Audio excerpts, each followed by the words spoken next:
I'd like to go now to Andra Gillespie, an associate professor of political science at Emory University. Andra, thank you very much. I guess we need some help here decoding. You have heard so many people say that they're not entirely sure what the answer is. They want the United States to be united, but how? Can you help them out there?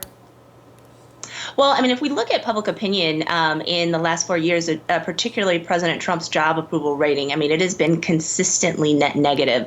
So usually about 55 to 60% of the country has disapproved of how President Trump has done his job. And President-elect Biden's victory today, I think, is a repudiation of Trump. But there's still a lot ahead. So one, Democrats didn't make the gains that they had expected in the House of Representatives. They actually lost seats.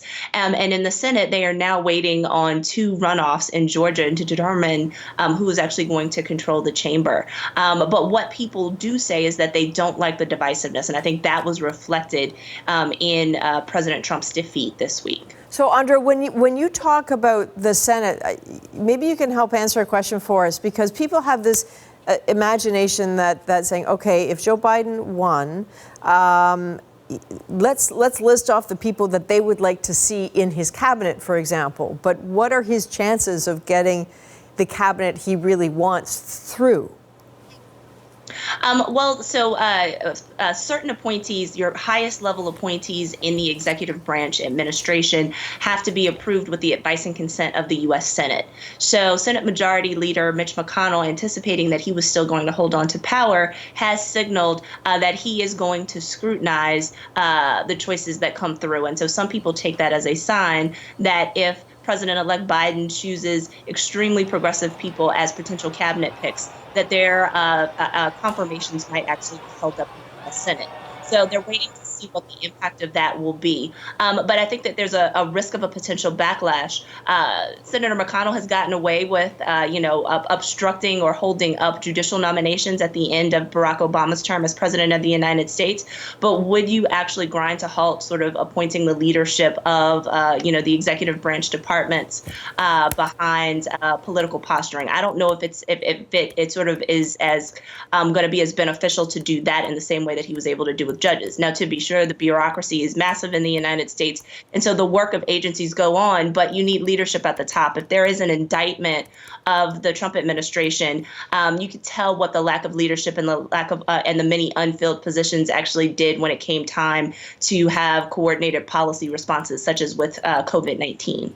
And in terms of what will be asked of Joe Biden, I think, what is this going to be like for him? Because there are so many people you talked about on the progressive wing of the party who have serious demands that they need met. And yet there will be, the people who are elected for the Republicans, as I understand it, certainly to the Senate, are the people who very firmly align themselves with Donald Trump.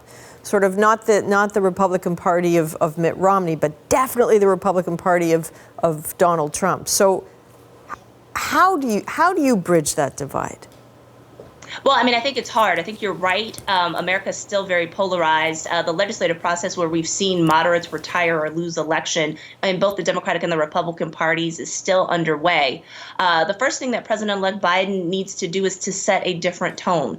And that is one of his biggest assets. He's been able to successfully draw a sharp contrast between himself and between Donald Trump. And so he's going to have to establish some normalcy. He's going to have to reestablish norms that President Trump flouted over the course of the last 4 years.